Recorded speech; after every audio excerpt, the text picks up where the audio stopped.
தொகுதி மறுவரையறை தொடர்பான கூட்டு நடவடிக்கை குழு கூட்டம் முதலமைச்சர் மு க ஸ்டாலின் தலைமையில் இன்று கூடுகிறது. இதில் கேரள முதல்வர் பினராயி விஜயன், தெலுங்கானா முதல்வர் ரேவந்த் ரெட்டி, பஞ்சாப் முதல்வர் பகவந்த் மான், கர்நாடக துணை முதல்வர் டி கே சிவக்குமார் உள்ளிட்டோர் பங்கேற்கின்றனர்.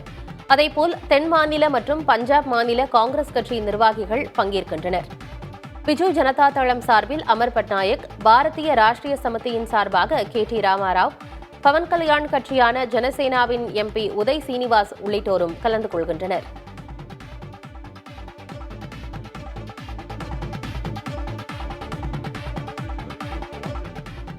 This process is not rushed through, but there is a broad consensus after elaborate consultation with all political parties by the central government on all aspects of the delimitation process, and only then its implementation could be useful for all the states without defeating the stakes that they have, political stakes that they have in the parliament or in the legislatures. We represent a party that fought for 14 years for the formation of the state of Telangana. So we know how to fight Delhi, we know how to make sure that our voice is heard, and we know how to achieve our demands. We have shown it in practice by our fight for 14 years, and we are very confident that our voice will be heard when we are collectively fighting. I think it's important that we fight collectively. தமிழக மக்களிடையே எழுந்துள்ள கோபத்தை மடைமாற்ற India கூட்டணி கட்சியினரை துணை சேர்த்து mega நாடகம் நடத்த திமுக அரசு திட்டமிட்டுள்ளதாக அண்ணாமலை விமர்சித்துள்ளார். இதுகுறித்து எக்ஸ் வலைதள பக்கத்தில் பதிவிட்டுள்ள பாஜக மாநில தலைவர் அண்ணாமலை, தொகுதி மறுசீரமைப்பு குறித்து மத்திய அரசு எந்த அறிவிப்பும் வெளியிடாத நிலையில் கற்பனையான பயத்தை உருவாக்க முதல்வர் ஸ்டாலின் முயல்வதாக குற்றம் சாட்டியுள்ளார்.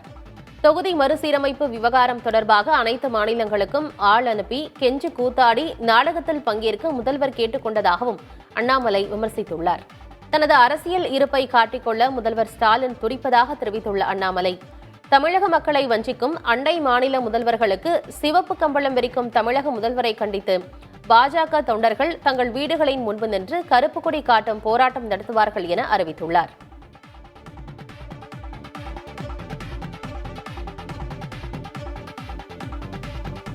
ஒரு நதியைப் போல நாட்டு மக்களுக்கு பயன்பட வேண்டும் என ஓடிக்கொண்டே இருப்பதாக அதிமுக பொதுச் செயலாளர் எடப்பாடி பழனிசாமி தெரிவித்துள்ளார்.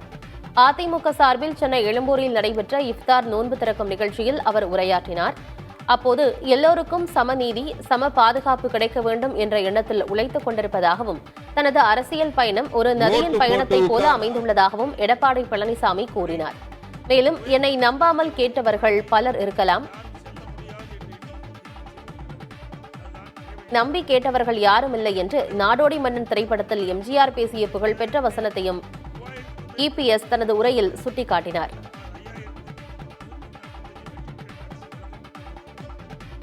எனது அரசியல் பயணம் ஒரு நதியின் பயணத்தை போன்றது. சில ஊற்றாக தோன்றி ஓடையாக மாறி அருவியாக கொட்டி அமைதியாக மெல்ல நடந்து வயல்தோறும் விளைச்சலுக்கு பாயும் ஒரு நதியைப் போல நானும் நாட்டு மக்களுக்கு பயன்பட வேண்டும் என்று ஓடிக்கொண்டிருக்கின்றேன், உழைத்து கொண்டே இருக்கின்றேன். புரட்சித் தலைவர் எம்ஜிஆர், புரட்சித் தலைவி அம்மா ஆகிய இருவரும் தலைவர்கள் இஸ்லாமிய பெருமக்களுக்கு துணை நின்றது போல் நாங்களும் உங்களுக்கு என்றும் துணை நிற்போம். புரட்சித் தலைவர் சொன்னதை போல் என்னை நம்பாமல் கெட்டவர்கள் பலர் இருக்கலாம், ஆனால் நம்பி கெட்டவர்கள் இன்று வரை யாரும் இல்லை. ஊழலை மறைக்கவே சிலர் மொழி அரசியல் செய்வதாக நாடாளுமன்றத்தில் மத்திய உள்துறை அமைச்சர் அமித்ஷா பேசினார். அப்போது இடைமறித்து பேசிய மதிமுக உறுப்பினர் வைகோ, அனைத்து மாநில மொழிகளையும் ஆட்சி மொழிகளாக அறிவிக்க தயாரா என கேள்வி எழுப்பினார். வைகோ பேசியதையும் முன்னதாக அமித்ஷா பேசியதையும் அடுத்தடுத்து காணலாம். Home Affairs, who is releasing the disaster relief fund, has victimized our state just because we are against your Hindutva policy, RSS policy, and imposition of Hindi and Sanskrit. Said Tamil is the mother tongue of nearly 120 million people living in more than 114 countries of the world besides India. Sri Lanka, Malaysia, Singapore. Arinyar Anna, the founder of DMK, made a wonderful speech on the floor of the Rajya Sabha in 63. He stated that all the state languages, national languages should be made official languages of the country. Then only the unity and integrity will be protected. Sir, I would like to ask the Home Minister, when he visited first time, he said Hindi will be definitely imposed. Then an agitation started. आपके घपले, घोटाले, भ्रष्टाचार छिपाने के लिए भाषा का आड़ देते हैं। हम एक्सपोज करेंगे, गांव-गांव जाकर एक्सपोज करेंगे ये भ्रष्टाचार छिपाने के लिए भाषा। हिंदी की कोई भारतीय भाषा से स्पर्धा नहीं है। हिंदी सभी भारतीय भाषाओं की सखी है। हिंदी से ही सभी भारतीय भाषाएं मजबूत होती है और सभी भारतीय भाषाओं से ही हिंदी मजबूत। 18வது IPL கிரிக்கெட் திருவிழா இன்று தொடங்குகிறது. கொல்கத்தாவில் நடைபெறும் முதல் போட்டியில் நடப்பு சாம்பியன் கொல்கத்தாவும் பெங்களூரு அணியும் மோத உள்ளன. கொல்கத்தா அணி ரஹானே தலைமையிலும் பெங்களூரு அணி ரஜத் பட்டிதார் தலைமையிலும் களம் காண்கின்றன. 17 ஆண்டுகளுக்கு முன்னர் நடைபெற்ற முதல் IPL தொடரின் முதல் போட்டியில் இரு அணிகளும் மோதின. அதன் பின்னர் இப்போதுதான் தொடரின் முதல் போட்டியில் இரு அணிகளும் சந்திக்க உள்ளன. போட்டிக்கு முன்னதாக ஸ்ரேயா கோஷல், கரண் அவுஜ்லா ஆகியோரின் இசை நிகழ்ச்சியும் திஷா பதானியின் நடன நிகழ்ச்சியும் நடைபெற உள்ளது. அதேவேளையில் போட்டியின் போது மழை பெய்யும் என கணிக்கப்பட்டுள்ளதால் ஆட்டம் பாதிக்கப்படும் அபாயமும் நிலவுகிறது. நேற்று மாலை இரு அணிகளின் பயிற்சியும் மழையினால் பாதிக்கப்பட்டது.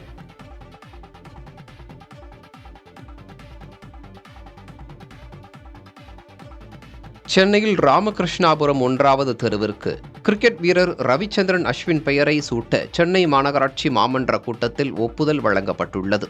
இந்திய கிரிக்கெட் வீரரான தமிழகத்தைச் சேர்ந்த ரவிச்சந்திரன் அஸ்வின் கிரிக்கெட் விளையாட்டில் பல சாதனைகளை படைத்து மாநிலத்திற்கும் நாட்டிற்கும் பெருமை சேர்த்து உள்ளதாகவும், எனவே அவரை கௌரவிக்கும் விதமாக சென்னையில் உள்ள ஆர்யா கவுடா சாலை அல்லது ராமகிருஷ்ணாபுரம் 1வது தெரு ஆகியவற்றில் ஒன்றுக்கு ரவிச்சந்திரன் அஸ்வின் சாலை என பெயர் சூட்ட வேண்டுமென கேட்டுக்கொண்டார்.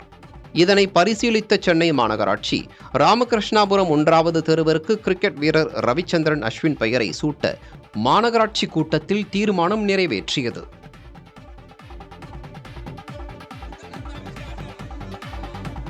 பொது சமூகத்தின் குரலாக என் படைப்புகளை மாற்ற வேண்டும் என்பதை ஆசை என இயக்குநர் மாரி செல்வராஜ் தெரிவித்தார். இருப்பாளர் கலைக்கல்லூரியில் நடந்த நிகழ்ச்சியில் இயக்குநர் மாரி செல்வராஜ் பங்கேற்று பேசினார். மாணவர்கள் மத்தியில் உரையாற்றிய அவர் தனது கல்லூரி கால அனுபவங்களையும் பேராசிரியர்களையும் நினைவு கூர்ந்தார். தொடர்ந்து பேசிய மாரி செல்வராஜ் அறிவியலின் வளர்ச்சி குறித்து மாணவர்களுக்கு எடுத்துரைத்தார். வாசிப்பின் முக்கியத்துவத்தை தனது அனுபவங்கள் வழியே பகிர்ந்து கொண்டார்.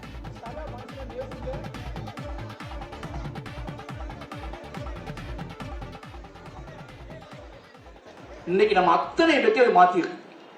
நீ அத்தனை பேத்தையும் அது காலி பண்ணிருக்கு. நீ யார் உனக்கு சொல்ல வச்சிருக்கு, நீ யாருக்கு புரிதல் உனக்கு ஏற்படுத்தியிருக்கு, எதை சொல்லணும் எதை சொல்லக்கூடாது அப்படிங்கிற பயத்தை உனக்கு உருவாக்கி, எது சொன்னா இங்க வந்து உடனே வெளியே போய் நீ இஷ்டத்துக்கு ஒண்ணு பண்ணி இஷ்டத்துக்கு ஒண்ணு செஞ்சு இஷ்டத்துக்கு உனக்குள்ள ஒரு பெருமைகளை உருவாக்கி ஏதாவது ஒண்ணு பண்ணிட முடியும் அப்படிங்கிற நம்பிக்கையை உடைச்சு சுக்குனு ஆக்கியிருக்கு. காலி பண்ணிடுவாங்க. நீ எவ்வளவு பெரிய ஆளா வேணா இருந்துட்டு போ.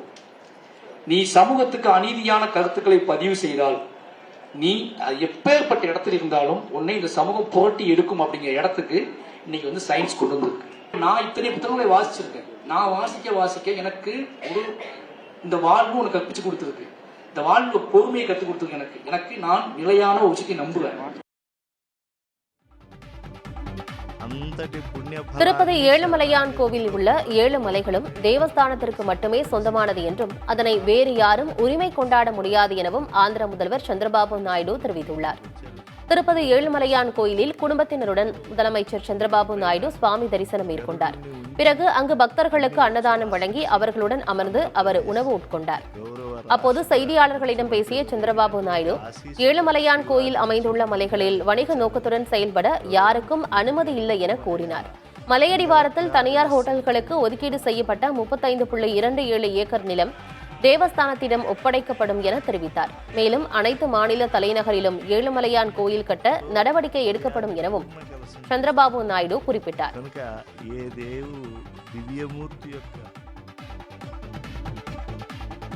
மகாராஷ்டிரா மாநிலம் நாக்பூரில் வன்முறையில் ஈடுபட்டவர்களை கண்டுபிடித்து கைது செய்ய காவல்துறையில் 18 சிறப்பு படைகள் அமைக்கப்பட்டுள்ளன. சைபர் குற்றப்பிரிவு காவலர்களுடன் இணைந்து சிறப்பு படை பிரிவினர் பணியாற்றுவார்கள் என்று நாக்பூர் காவல் ஆணையர் தெரிவித்தார். இதற்கிடையே வகுப்புவாத பதற்றத்தை தூண்டும் நோக்கில் ஆட்சேபத்திற்குரிய கருத்துக்களை ஃபேஸ்புக், இன்ஸ்டாகிராம், எக்ஸ், யூடியூப் போன்ற சமூக ஊடகங்களில் பதிவிட்டவர்களுக்கு தகவல் தொழில்நுட்ப சட்டத்தின்படி நோட்டீஸ் அனுப்பப்பட்டுள்ளது. நாக்பூரில் பதற்றம் நிறைந்த சில பகுதிகளில் தொடர்ந்து ஊரடங்கு உத்தரவு அமலில் உள்ளது. சத்ரபதி சம்பாஜி நகர் மாவட்டத்தில் உள்ள முகலாய மன்னர் அவுரங்கசீப்பின் கல்லறையை இடிக்கக் கோரி வலதுசாரி அமைப்புகள் நாக்பூரில் நடத்திய போராட்டத்தில் வன்முறை வெடித்தது. வீடுகள், கடைகள், வாகனங்கள் சேதப்படுத்தப்பட்டன.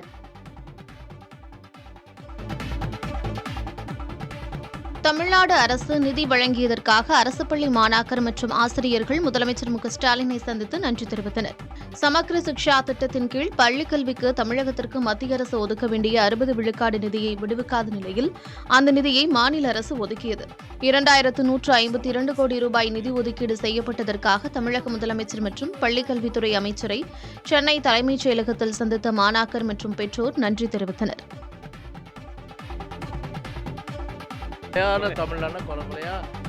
திமுகவும் பாஜகவும் கூட்டணி வைத்துக் கொண்டு பிரச்சினைகளிலிருந்து மக்களின் கவனத்தை திசை திருப்ப நாடகமாடி வருவதாக அதிமுக முன்னாள் அமைச்சர் ஜெயக்குமார் குற்றம் சாட்டியுள்ளார். கொலைகள் உள்ளிட்ட கொடிய குற்றங்கள் சர்வசாதாரணமாக அரங்கேறும் மாநிலமாக தமிழ்நாடு திகழ்வதாகவும் அவர் விமர்சித்தார். எவ்வளோ கொலை நடக்குது இன்னைக்கு பார்த்தா, ஒரு நாளில் 4 கொலை. கொலையா முந்திரிக்கா அப்படின்ற மாதிரி கொலையான தமிழ்நாடுனா கொலையா முந்திரிக்கான்ற மாதிரி தமிழ்நாடு ஆகிப்போச்சு இன்றைக்கி. பாரு, ஒரு காரைக்குடியில் ஒரு மாணவன் வெட்டி கொலை, செஞ்சியில் போய் ஒரு டிஎம்கேனுடைய ஒரு தொழிற்சங்க பொதுச்செயலாளர் அவரை கடத்தின்னு போய் க்ளோஸ் பண்ணிட்டாங்க. இதை அதுக்கப்புறம் ரவுடி போய் ஓட விரட்டி கொண்டு இருக்காங்க ஒரு மாவட்டத்தில். அப்புறம் காரில் வந்தவங்களை வழிமறித்து அங்கேயே வந்து சேலம் நினைக்கிறேன் அந்த மாவட்டத்திலே வந்து போட்டு தள்ளியிருக்காங்க. இப்படி பத்திரிகைன்னு எடுத்தாலே தினந்தோறும் வந்து ஆள் கடத்தல், கொலைகள், அதாவது கொலை முயற்சி, இதெல்லாம் சர்வசாதாரணம் நடக்கிற மாநிலம் தமிழ்நாடு. மத்திய அரசும் சரி, மாநில அரசும் சரி, மக்களை வந்து முட்டாளாகிற வேலையை தான் பண்ணிகிட்ருக்காங்க. என்ன, மக்களை திசை திருப்புற வேலையை 2 பேரும் கிளவராக, அதுவும் வந்து கூட்டணி வச்சுக்கிட்டு பண்ணுறாங்க. அப்படி தான் சொல்ல முடியும்.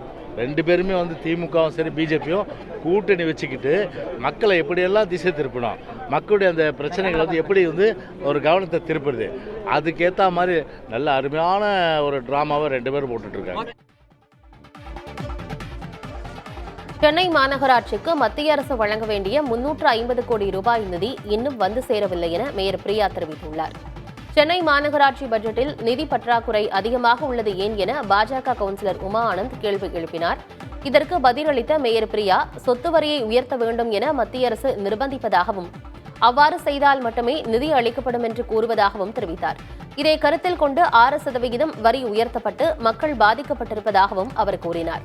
ஆனால் வரி உயர்த்தியதற்கான சான்றுகளை சமர்ப்பித்தும் மத்திய அரசு இன்னும் 350 கோடி ரூபாய் நிதியை வழங்கவில்லை என கூறினார்.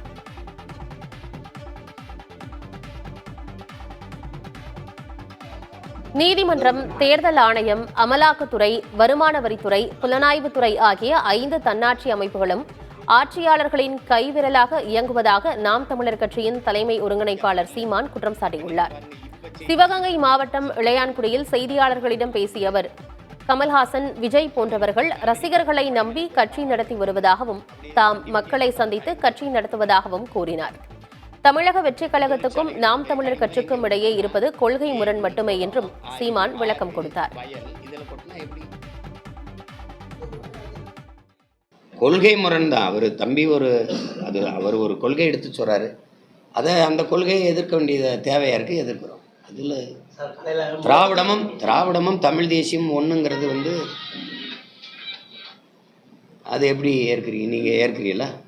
திராவிடத்துக்கு எதிராக தான் தமிழ் தேசியமே.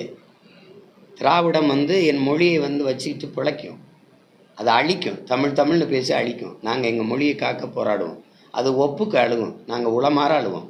கச்சத்தீவை எடுத்துக்கிட்டு போகும் இந்தியம், எடுக்கும்போது கைகட்டி வேடிக்கை பார்க்கும் பதவிக்காக திராவிடம். அதை மீட்டே ஆகணும், அது எங்கள் வாழ்வுரிமை, எங்கள் பிறப்புரிமைன்னு போராடும் தமிழ் தேசியம். ரெண்டுக்கு நிறைய தூரம் இருக்குது. உங்களுக்கு விளங்குதுன்னு நினைக்கிறேன். அவங்களுக்கு ஈழம் ஒரு பிரச்சனை, மீனவர் படுகொலை ஒரு பிரச்சனை, எங்களுக்கு பிரச்சனை இல்லை. அது எங்களுக்கு வாழ்வுரிமை, அது எங்கள் கனவு. தமிழகத்தில் சாதிவாரி கணக்கெடுப்பை நடத்த உத்தரவிடக் கோரிய வழக்கை உயர்நீதிமன்ற மதுரை அமர்வு தள்ளுபடி செய்தது. ராமநாதபுரம் மாவட்டம் முதுகுளத்தூரைச் சேர்ந்த சதீஷ் என்பவர் தாக்கல் செய்த வழக்கு நீதிபதிகள் நிஷா பானு, ஸ்ரீமதி அமர்வில் விசாரணைக்கு வந்தது. அப்போது 2020ஆம் ஆண்டு பிறப்பிக்கப்பட்ட தமிழக அரசின் அரசாணையின் அடிப்படையில் தமிழகத்தில் சாதி வாரியான கணக்கெடுப்பை நடத்த உத்தரவிட வேண்டும் என மனுதாரர் கோரிக்கை விடுத்தார். அதற்கு சாதி வாரியான கணக்கெடுப்பு மத்திய அரசோடு தொடர்புடையது என குறிப்பிட்ட நீதிபதிகள், ஏற்கனவே இது தொடர்பான விவகாரம் உச்சநீதிமன்றத்தில் நிலுவையில் இருப்பதால் நீதிமன்றம் அதில் எந்த உத்தரவையும் பிறப்பிக்க இயலாது என கூறியதுடன் வழக்கை தள்ளுபடி செய்து உத்தரவிட்டனர்.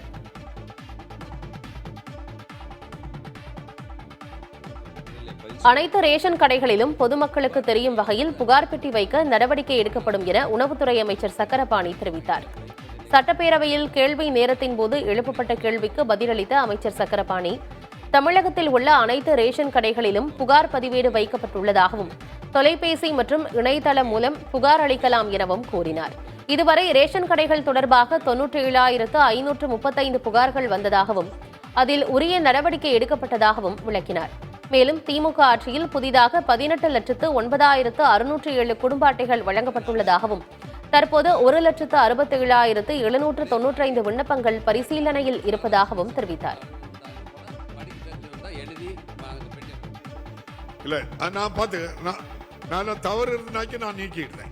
தமிழ்நாடு முழுவதும் உள்ள ஆரம்ப சுகாதார நிலையங்களில் பாம்பு கடி, நாய்க்கடி போன்றவற்றுக்கு சிகிச்சை அளிக்க போதுமான மருந்துகள் இருப்பு இருப்பதாக மக்கள் நல்வாழ்வுத்துறை அமைச்சர் மா சுப்பிரமணியன் தெரிவித்துள்ளார். சட்டப்பேரவையில் கேள்வி நேரத்தின் போது காங்கிரஸ் உறுப்பினர் செல்வ பெருந்தகை எழுப்பிய கேள்விக்கு அமைச்சர் மா சுப்பிரமணியன் பதிலளித்தார். அப்போது பேசிய அவர், திமுக ஆட்சியில் தமிழ்நாடு முழுவதும் உள்ள ஆரம்ப சுகாதார நிலையங்களில் கட்டமைப்பு வசதி மேம்படுத்தப்பட்டுள்ளதாக கூறினார். மேலும் தமிழ்நாடு முழுவதும் உள்ள 2,686 ஆரம்ப சுகாதார நிலையங்களிலும் நாய்க்கடி, பாம்பு கடிக்கு போதுமான மருந்துகள் இருப்பு உள்ளதாக பதிலளித்தார்.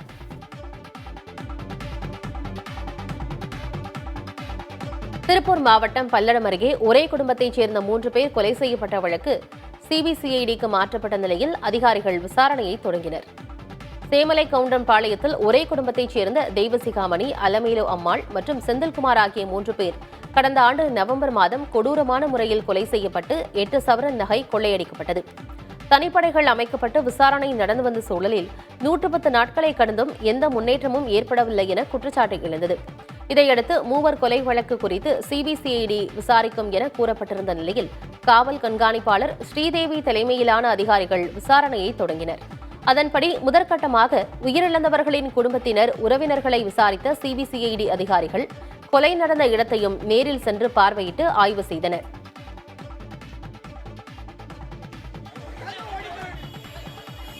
வேலூரில் பாலியல் புகார் மீது நடவடிக்கை எடுக்காததை கண்டித்து அரசு உதவி பெறும் தனியார் கல்லூரி மாணவர்கள் போராட்டத்தில் ஈடுபட்டனர்.